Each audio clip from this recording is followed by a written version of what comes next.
जनसभा में उपस्थित मंच पर हमारे प्रदेश के यशस्वी अध्यक्ष श्री समीर मोहंती जी, भारत सरकार में मंत्री श्री धर्मेंद्र प्रधान जी, बैजयंत पांडा जी जो हमारे राष्ट्रीय उपाध्यक्ष हैं, संबित पात्रा जी जो राष्ट्रीय प्रवक्ता पूर्व प्रत्याशी, श्रीमती डी पुरंदेश्वरी जी हमारी प्रभारी, विभूति भूषण हरिश्चंद्र जी पूर्व विधायक, सूरमा पारी जी पूर्व मंत्री, जयंत सारंगी जी विधायक जो पुरी क्षेत्र के हैं, ललितेंदु विद्याधर महापात्रा जी, भृगु बख्शी पात्रा जी, रशिम रंजन महापात्रा जी, हमारे लाला मनोज राय जी, श्री असित पटनायक जी, असीम दास जी,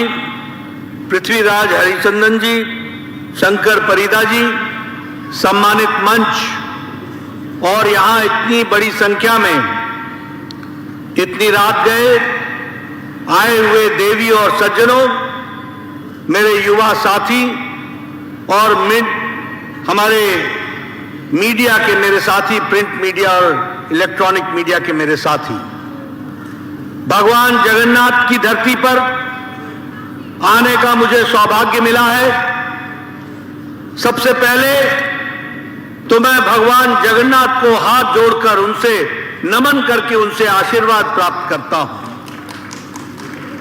मित्रों, ये जगन्नाथ की धरती, भगवान जगन्नाथ की धरती, ये वीरों की धरती भी है, ये शौर्य की धरती भी है, ये साहित्य की धरती भी है, ये संस्कृति की धरती भी है, और यहां जिसे कहा जाता है कि सरस्वती विराजमान रूप में उसका विराट रूप देखने को मिलता है, तो वह पवित्र धरती है, वो यह पवित्र धरती है, इसको मैं नमन करता हूं। आज के दिन अगर मैं उत्कल मणि गोपबंधु दास को याद न करूं, आज चकी खूटिया को याद न करूं, और हमारे उड़िया के दृष्टि से जो बहुत से लेखक, भारत की संस्कृति की रक्षा करने वाले ऐसे महान लोग हुए, उन सबको नमन करते हुए अपनी बात को आगे रखता हूं। आज ये हमारा सौभाग्य है कि मैं उड़ीसा की उस धरती पर आया हूं जहां से भारत के राष्ट्रपति, प्रथम नागरिक हमारी उड़ीसा से आदिवासी महिला आदरणीय द्रौपदी मुर्मू यहां से बनी है।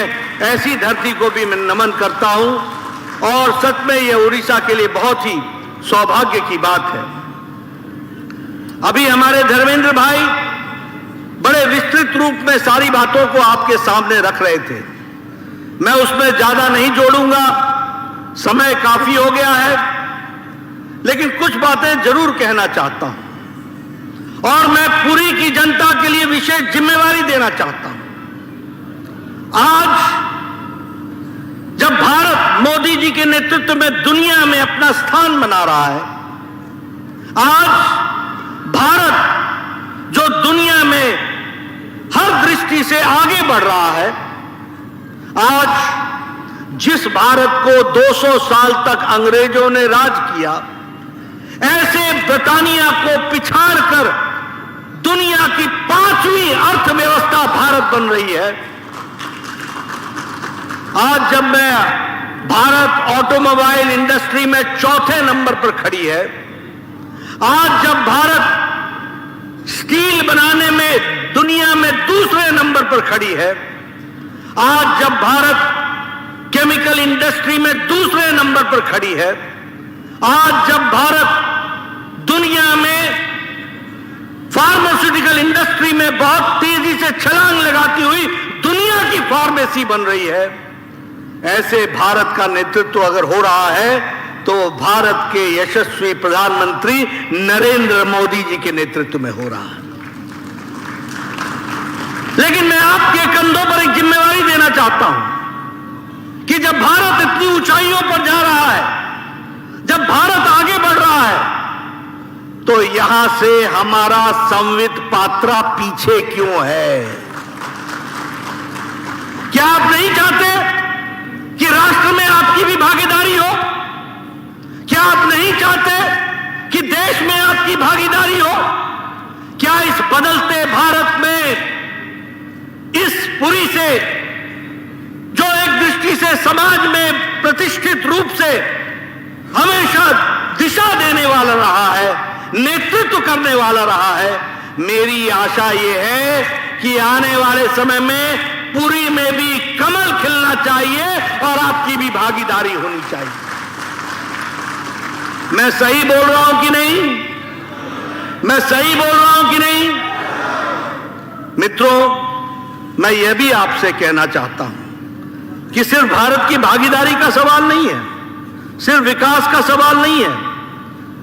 भारत की तस्वीर को उड़ीसा से लेकर देश के कोने कोने तक बदलने का काम किया है तो आदरणीय नरेंद्र मोदी जी ने किया है।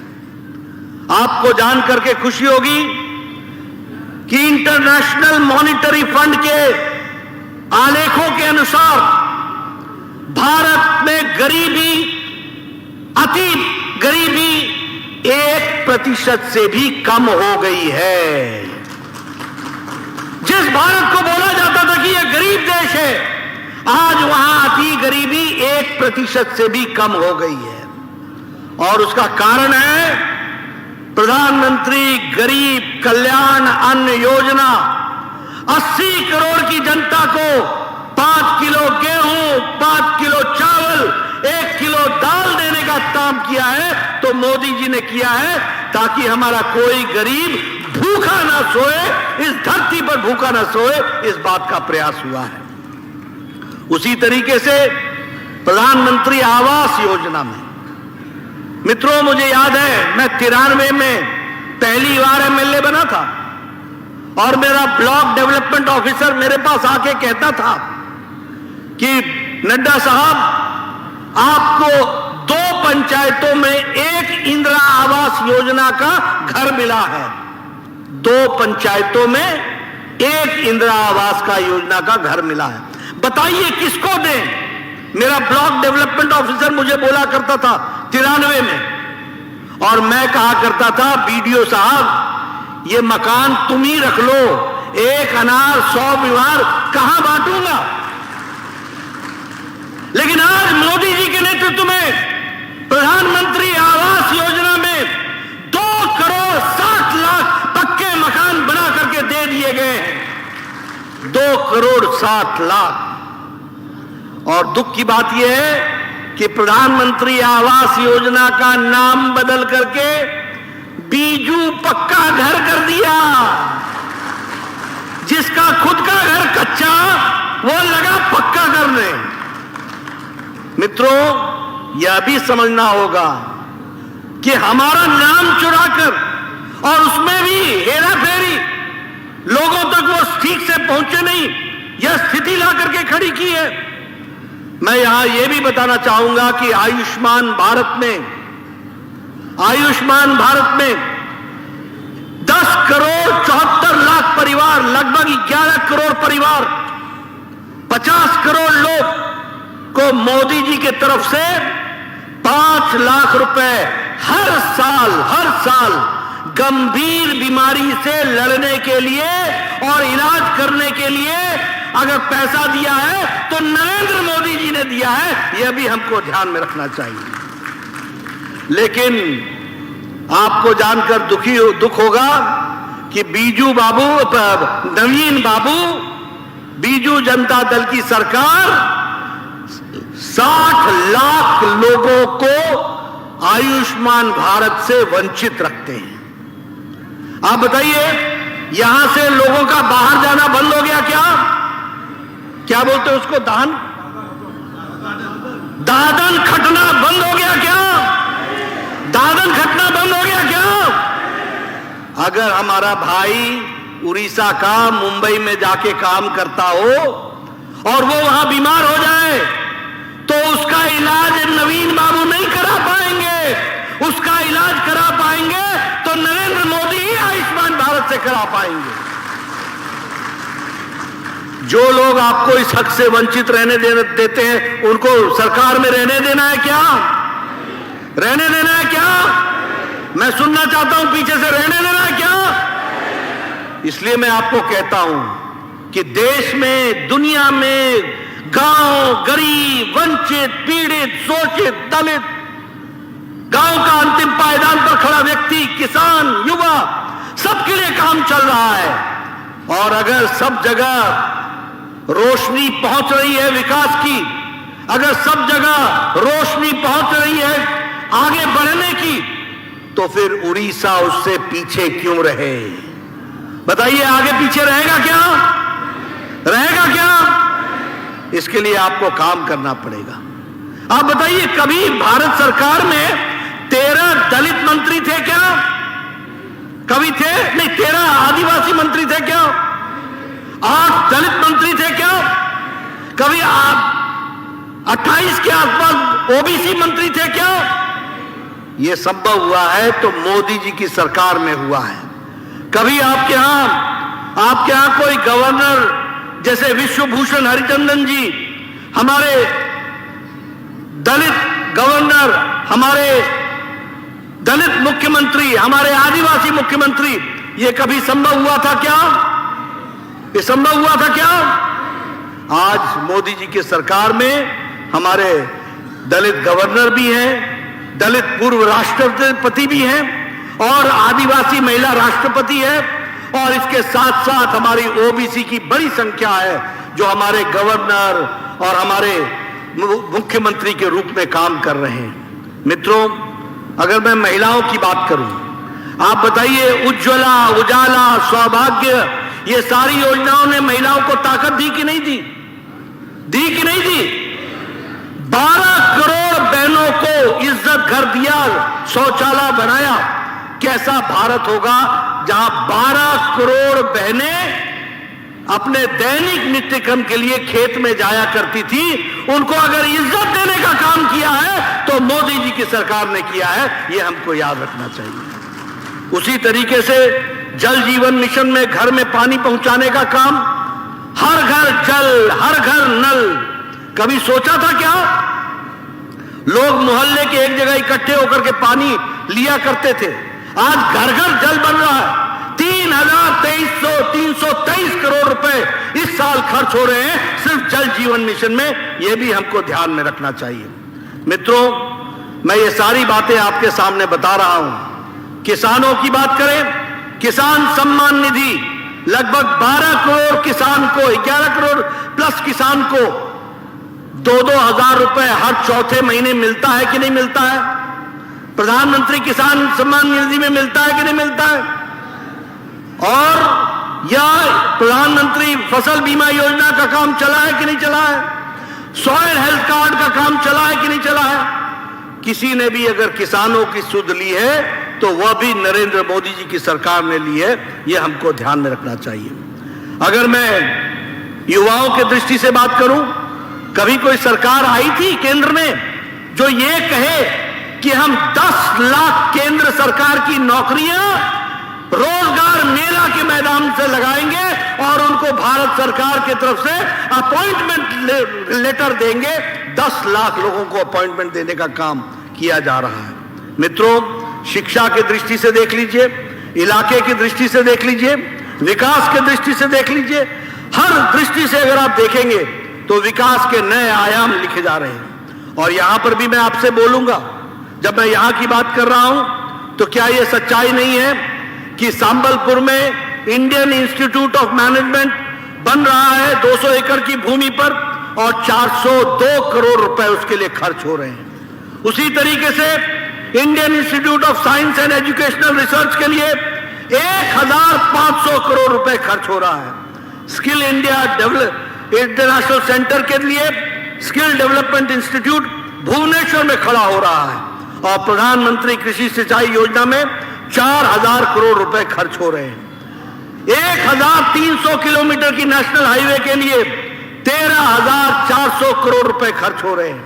उसी तरीके से 1214 किलोमीटर के नेशनल हाईवे के लिए 9000 करोड़ रुपए खर्च हो रहे हैं।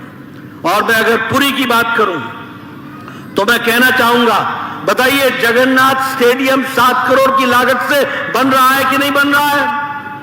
आप बताइए, यहां पर जगन्नाथ मेडिकल कॉलेज 200 करोड़ की लागत से बन करके तैयार हो रहा है कि नहीं हो रहा है? हो रहा है कि नहीं हो रहा है? उसी तरीके से रेलवे स्टेशन की दृष्टि से पुरी रेलवे स्टेशन 364 करोड़ रुपए की लागत से इसका भी शिलान्यास होकर के काम शुरू हो रहा है। उसी तरीके से राष्ट्रीय आदर्श वेदा विद्यालय, इसका भी काम पूरी ताकत से चल रहा है। पुरी का कोस्टल हाईवे, इस पर 8,000 करोड़ रुपए खर्च हो रहे हैं। आप बताइए, इतना काम मोदी जी आपके लिए करें, आपकी ये जिम्मेवारी बनती है कि नहीं कि आप अपने दृष्टि से कमल का बटन दबा करके पुरी में भी कमल खिलाइए? इस बात को भी हमको पूरा करना होगा, ये आपको समझना चाहिए। मित्रों, बहुत से कामों को मैं गिना सकता हूं, लेकिन मैं यहां से एक ही बात कहना चाहता हूं। ये नवीन बाबू को पता नहीं रत्ना भंडार की चाबी उनकी कहां खो गई है, और वो डुप्लीकेट चाबी लेकर के घूम रहे हैं। मुझे तो समझ में नहीं आता कि सरकार भी कौन चला रहा है, ओरिजिनल चला रहे हैं या कोई दूसरा चला रहा है? कौन चला रहा है सरकार, समझ में नहीं आता।